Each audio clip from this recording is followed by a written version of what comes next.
El contenido y las imágenes de este programa se difunden con fines noticiosos y de interés público. Además, los comentarios, opiniones y expresiones de sus invitados son responsabilidad exclusiva de ellos y no representan ni deben interpretarse como la opinión de este canal. En Next, nuestros periodistas y presentadores mantienen un nivel de compromiso con su audiencia, de entretener e informar de manera objetiva y con responsabilidad.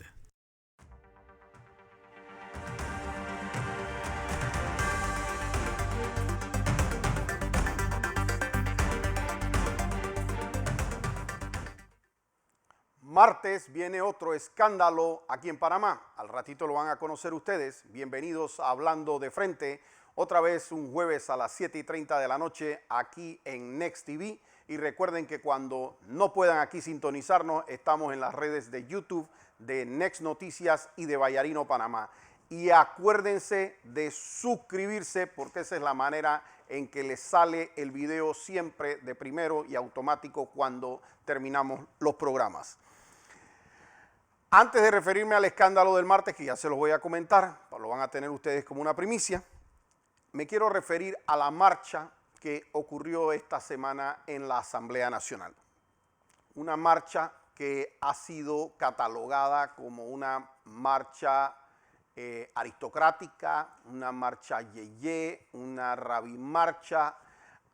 Le han puesto un montón de diferentes denominadores y en mi criterio errados. Y digo errados no porque no haya acudido gente que puede ser pudiente, conocida en este país en eso, sino porque yo creo que entrar en los temas de descrédito en vez de en escuchar el mensaje es un error como tal.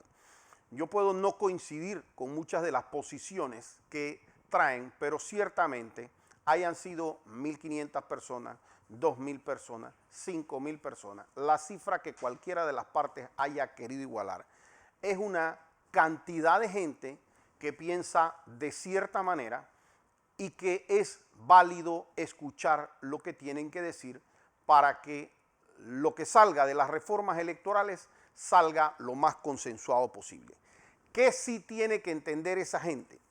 Que así como nosotros estamos pidiendo que no haya un descrédito a la marcha, no pueden llegar a una Asamblea Nacional pensando que es que tienen la única voz, el único pensamiento y la única forma en que se tienen que aprobar las cosas y es a su manera o ninguna. No coincido con que en Panamá tengamos un modo de vida hoy en día en donde no podemos sentarnos partes distintas a hacer un debate de altura de por qué yo pienso que una norma es mejor, por qué yo pienso que debe meterse determinada modificación a la ley, sin tener que entrar en insultos, dipurratas, ratas, etcétera, porque yo me imagino que esta gente también obviamente tiene su pellejo y tiene sangre. Y a nadie que le vengan hablando de esa manera y que además tenga la capacidad de decisión legislando, pues le va a ser el mejor ambiente para escuchar lo que tiene que decir. Entonces nosotros tenemos que entender cómo funciona una democracia. Una democracia funciona en que usted escoge a personas para que la representen en una asamblea cada 5 años. Y usted los escogió para bien, para mal, bien escogido, mal escogido, pero con las reglas del juego electorales, que son iguales para todo el mundo, usted escogió a esas personas. Y aquí viene un debate porque hay gente que dice, no, es que eso no es igual para todo el mundo. No, las reglas son conocidas y son iguales para todo el mundo. Si usted quiere, usted entiende las reglas, usted le explicaron y a usted le dijeron, lo que pasa es que la ley electoral le da un cierto beneficio a los partidos grandes por los temas de residuo, de cociente, medio cociente, y usted no está de acuerdo con los partidos grandes y usted dice tener la cantidad de gente que piensa de una manera, pero las reglas son que se juega a través de un partido, usted crea un partido, lo hace grande, con toda esa gente que usted dice tener, se aleja de los otros partidos con los cuales usted no coincide en su modo de pensar y compite en unas elecciones y se trata de llevar las diferentes curules para poder incidir en una Asamblea Nacional. Esa ley de cociente, medio cociente y residuo ha existido durante los gobiernos PRD, durante los gobiernos arnulfistas, durante los gobiernos de cambio democrático. Es decir, son normas que ya tienen con nosotros cerca de 30 años. No es la primera vez que se van a hacer modificaciones al Código Electoral. Cada 5 años se han hecho estas modificaciones y yo no he visto los problemas porque hace 5 años no se haya modificado eso. Han existido campañas con más plata, con menos plata, sin límite, sin registros electorales. Y entonces, lo cierto es que para mí, desde mi óptica y mi opinión, la gente conoce las reglas. Yo tengo mi opinión muy particular de que no se debe auspiciar una candidatura que falsamente se llame independiente para la presidencia de la República. Y no me refiero a ningún candidato en particular. Yo digo falsamente independiente sin alusión, ojo, a ninguna persona, solamente en alusión a que es algo completamente imposible que ocurra, que un presidente llegue, aunque no llegue por ningún partido, y no tenga que depender de una asamblea legislativa, no tenga que depender de las decisiones de una Corte Suprema de Justicia, y cuando él llega solo al poder, él tiene que nombrar una cantidad de gente que tienen que tener una capacidad técnica y que la democracia ha pensado que se organicen dentro de los partidos. Y dentro de los partidos tiene que haber gente que sabe de gobierno, tiene que haber gente que sabe de salud, tiene que haber gente que sabe de migración, tiene que haber gente que sabe de los temas económicos, tiene que haber gente que sepa de la agenda social, tiene que haber gente que sepa de vivienda, tiene que haber gente que sepa de los temas de educación. Cada uno de estos usted no lo puede tener en una estructura solo. Si yo corro solo a la presidencia, llego, gano la presidencia, al día siguiente me dicen, señor, usted tiene que nombrar a más de una decena de ministros, a más de una veintena de viceministros, tiene que nombrar a secretarios de los ministerios, tiene que nombrar directores de entidades autónomas por cientos, directores regionales por cientos, tiene que nombrar embajadores, tiene que nombrar cónsules por cientos, personas en la capacidad diplomática, personas en las diferentes instituciones. Y si yo llegué solo a hacer eso, eso es algo que para mí es como es una utopía. Es una utopía pensar que un independiente puede realmente ser independiente. Porque cuando tenga que llenar eso, va a tener que depender de alguien, va a tener que agruparse con alguien y entonces a lo mejor pasa a ser más dependiente que los propios partidos, porque al no tener una fuerza propia, depende de poderes mediáticos, depende de poderes económicos, depende de poderes políticos y termina muy comprometido esta persona que dice llamarse independiente. Entonces, la opinión mía es que cuando se trata de un diputado, por ejemplo, que no tiene que nombrar a muchas personas, sino que va a alzar su voz, su idea, su voto, pues de repente sí pudiera figurar y hasta pudiera ser positivo que hubiese la figura de independiente. Pero si a mí me preguntan, eso es como que ustedes me dijeran a mí que alguien quiere jugar fútbol solo. Yo quiero jugar fútbol y yo quiero ser independiente, yo no quiero tener equipo. Bueno, no sé, pero el fútbol se juega con 11 jugadores y entonces lo tiene que jugar con equipo. No, yo quiero jugar béisbol, pero yo quiero jugar béisbol solo. Yo quiero ser independiente, yo quiero jugar béisbol solo. Sí, pero es que tú no puedes ser catcher, pitcher, shortstop, primera base, segunda base, right field, center field. No puedes jugar todas las posiciones. Entonces, ese es un problema que yo creo que hay mucha gente que piensa distinto a mí. Y tienen derecho a ese pensamiento distinto a mí. Pero tenemos derecho a que con altura ellos marquen sus posiciones y nosotros otros. Ese independiente que dejó de creer en los partidos políticos actuales, en los de oposición, en los de gobierno, en lo que sea, dejó de creer en los equipos que existen, pues lo que le corresponde es, ¿sabes qué? Yo voy a formar mi equipo. Perfecto. Llámelo partido chico, llámelo partido grande. Si sabe que en las reglas está que los partidos grandes van a tener una ventaja, trate de hacer su partido grande. Si usted dice que mucha gente piensa como usted, así que trate de hacer enorme su partido para tener esas ventajas dentro de una campaña electoral, porque usted está conociendo las reglas desde antes y usted sabe que aplica el cociente, el residuo, el medio cociente, etc.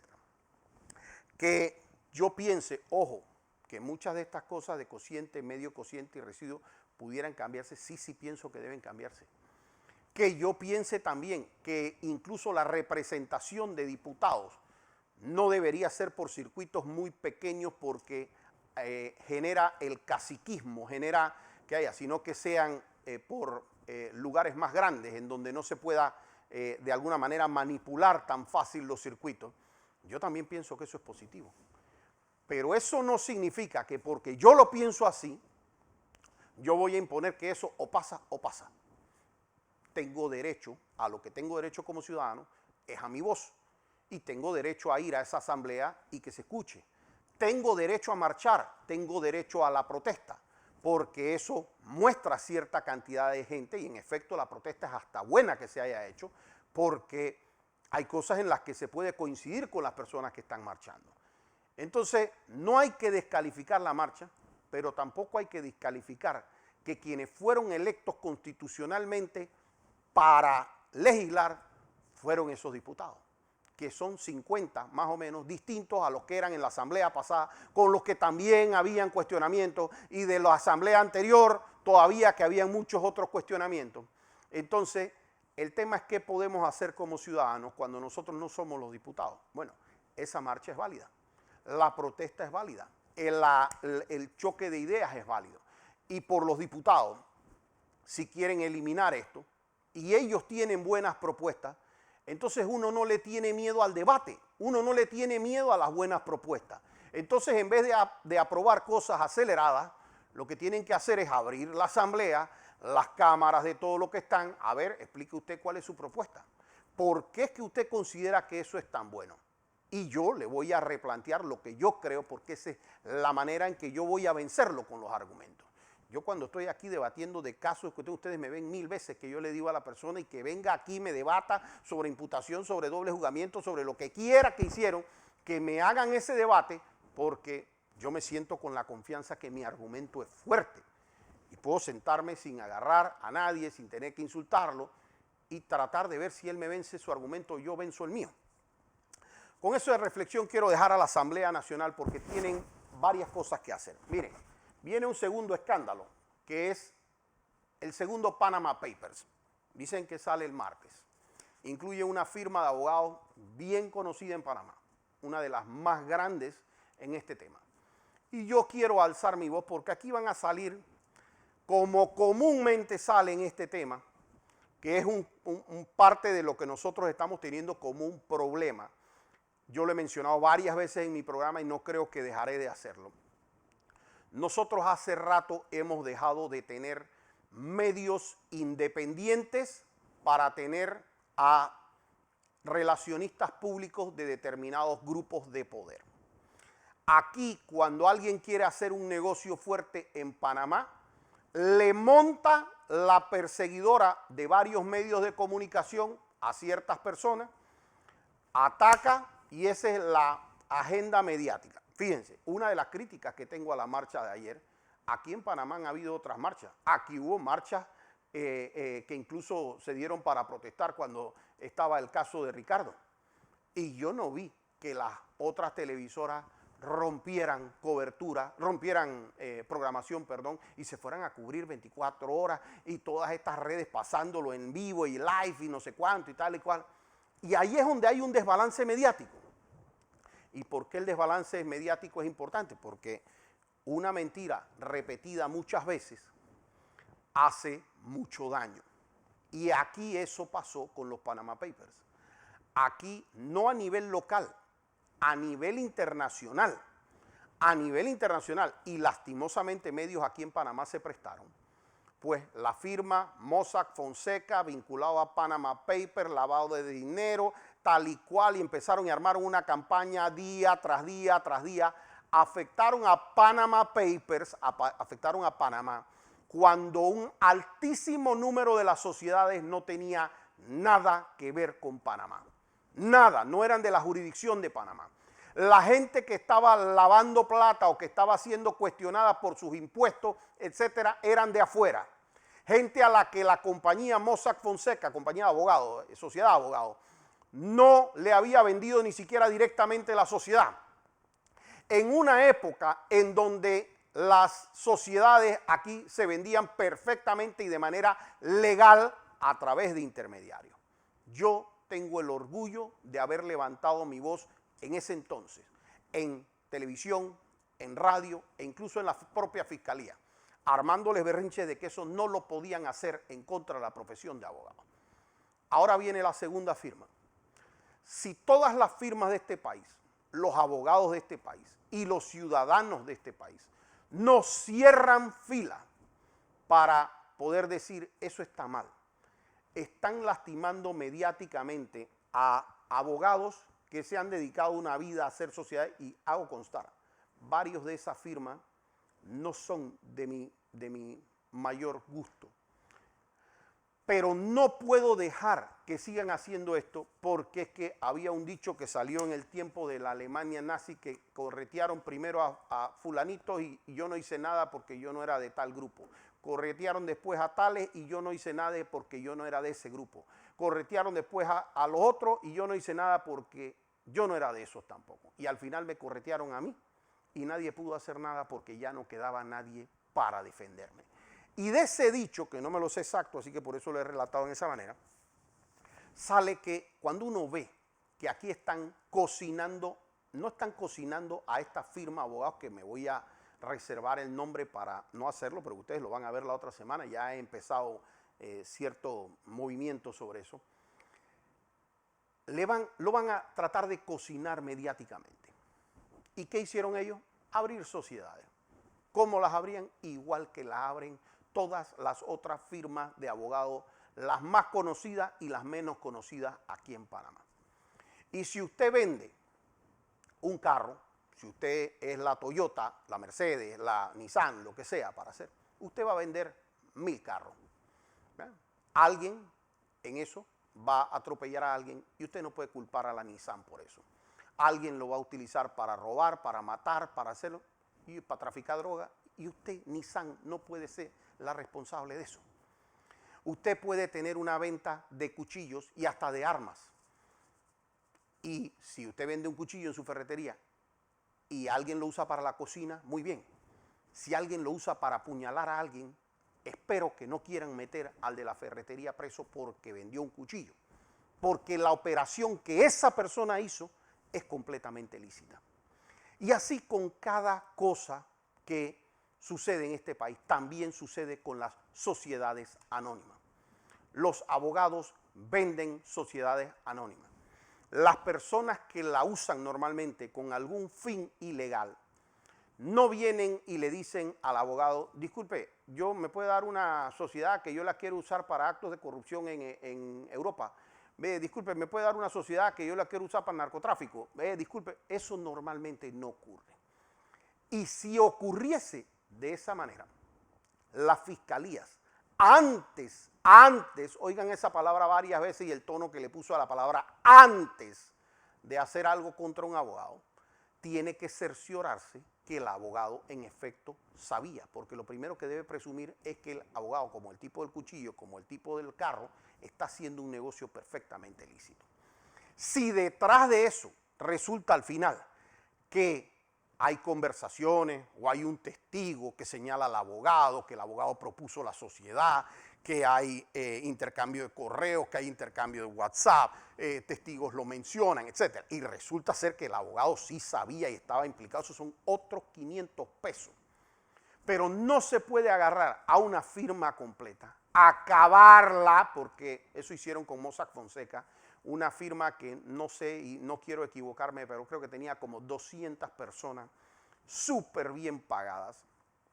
Muchos colegas y profesionales que uno admiraba en su correcto actuar del derecho y cómo habían logrado hacer este mercado de sociedades que al final de cuentas eran negocios que servían para el registro público de Panamá, para inversiones en Panamá. Y aquí, con la ayuda de medios locales, que da mucha vergüenza, con el silencio cómplice de un gobierno e incluso con el actuar completamente cínico de una procuradora, pues decidieron caerle a la firma de abogados porque era lo mejor para la imagen de que algo se hacía en Panamá. Y entonces cayeron con cargos de blanqueo, con cargos sobre cosas que no tenían ningún sentido, porque de nuevo hacer sociedades es algo perfectamente legal. Y entonces, como aquí en Panamá, y sobre todo con el sistema inquisitivo, era muy fácil, vamos a detener, vamos a hacer cargos, vamos a hacer lo que sea, tiramos un expediente que demore 7, 8 años, no importa, que después en 8 años digan si la persona era inocente, eso qué importa. Acaban de demorar 5 o 6 años para decirle a Mayer Mizrachi es inocente. Y yo siempre digo, aquí ustedes me han escuchado varias veces decir que le dicen a las personas, disculpa, eres inocente, y ni el disculpas lo dicen. Bueno, en ese caso es así. Todavía no he escuchado que tú, Tania Sterling, y que tú, Adesio Mojica, hayas salido a decirles perdón. Porque es que les toca decirlo. Ustedes dijeron, había un delito, la corte dijo, no hay delito. Entonces no es lo que ustedes piensan, no es lo que ustedes creyeron. Ustedes atacaron 22 personas en la caja de ahorro, metieron gente presa, le quitaron activos, secuestraron cosas, acabaron con compañía. Tania Sterling, Adesio Mojica, ¿cuándo van a pedir disculpas? El juez les dijo a ustedes están mal. El Tribunal Superior les dijo están mal, la Sala Penal les dijo, todos por unanimidad están mal. ¿Cuándo van a salir a pedir disculpas? Porque es que el día que le exijan a los fiscales por lo menos salir a pedir disculpas, las cosas van a empezar a cambiar. Y ahora que hablamos de disculpas, fíjense que hoy, para acabar con el tema de Ricardo Martinelli, hoy en la audiencia sale algo que nosotros hemos estado peleando por bastantes días. Y hoy se goza esto porque el tribunal le dice a la fiscalía, ustedes nos han mentido, han sido desleales con lo que han presentado en los cuadernillos. Y todo eso queda anotado por este tribunal que nos hemos dado cuenta que nos han mentido para valorar ese cuadernillo que ustedes están presentando. ¿Y a raíz de qué se da eso? Pues porque la fiscalía, ¿qué pasa? En estos cuadernillos hay 2 diligencias que supuestamente se hacen por 2 personas distintas al mismo correo electrónico en donde supuestamente están reservadas todas estas piezas documentales que ellos están. Esas 2 diligencias, si se hacen al mismo correo, deberían tener la misma información y la copia de los mismos correos. Bueno, una diligencia tiene 900 páginas que no tiene la otra. 900. Entonces nosotros empezábamos obviamente a decir, pero la fiscalía, ¿qué empezó a hacer? La fiscalía empezó a decir, señor juez, hay una parte aquí de 200 páginas que nosotros no podemos leer porque eso es ilegible para nosotros. Y nosotros le decíamos, momentito, si él no lo puede leer, se lo leo yo. Y se lo leo aquí delante de usted y lo proyectamos para que digan si la fiscalía es que no lo puede leer o si es que ellos están omitiendo lectura. Porque la única manera que la defensa puede cotejar que una cosa coincide o no con la otra es que nos agarren y nos impriman todo. Entonces habíamos tenido decisiones del tribunal diciendo, bueno, lo que pasa es que es la prueba de la fiscalía, bueno, ya ellos tendrán su responsabilidad para si deciden eso, como diciendo, bueno, si el tribunal decide no admitir la prueba va a ser culpa de la fiscalía. Pero ayer quedó más evidenciado porque teníamos la prueba en el tablero. Y entonces cuando vino la parte donde la fiscalía dice, Yo no puedo leer eso. Yo me encasquillé literalmente en el tribunal y le dije un momentito, ahí lo estoy leyendo así y así y así. Y esto no se trata de que si es mi prueba y yo quiero meter la prueba. Esto se trata de que esta gente quiere excluir esto. Y yo tengo que dejar constancia en audio y video de que esta gente no es que no lo puede leer, es que no lo quiere leer porque hay cosas que no coinciden. Y después de nosotros haber hecho nuestra intervención, las jueces que lograron ver lo que está, le dicen a la fiscalía, señor, si usted no puede verlo, mañana traiga a alguien de la fiscalía, porque faltaban pocos minutos para que acabáramos la sesión, que lo pueda leer, porque como está la letra chica. ¿Y hoy qué vino? Hoy vino el fiscal Aurelio de nuevo, se sentó ahí, otro fiscal, y dice, no, señor juez, es que yo también uso lentes y yo tampoco puedo ver esa letra. Y las jueces esta vez sí le dijeron, no. Nosotros le dijimos ayer que si usted no podía ver esa letrita, entonces usted se trajera a alguien que sí pudiera ver esa letrita. Entonces, nosotros, jueces, que estamos viendo la prueba, estamos viendo que en efecto se puede leer y que ustedes lo que están es de manera desleal mintiéndole al tribunal. Con esa fuerza y esa contundencia, las jueces le dijeron, y eso lo vamos nosotros a tomar en cuenta para valorar la prueba que ustedes están omitiendo leer. Porque fíjense qué curiosidades tiene esta prueba. 500 páginas según la fiscalía. Cerca de 500 páginas no son legibles. Entonces, si usted tenía 500 páginas que usted no podía leer, ¿para qué usted la presentó como prueba si según usted mismo usted no la puede leer? Usted tuvo que haber visto su prueba antes de llevarla al tribunal.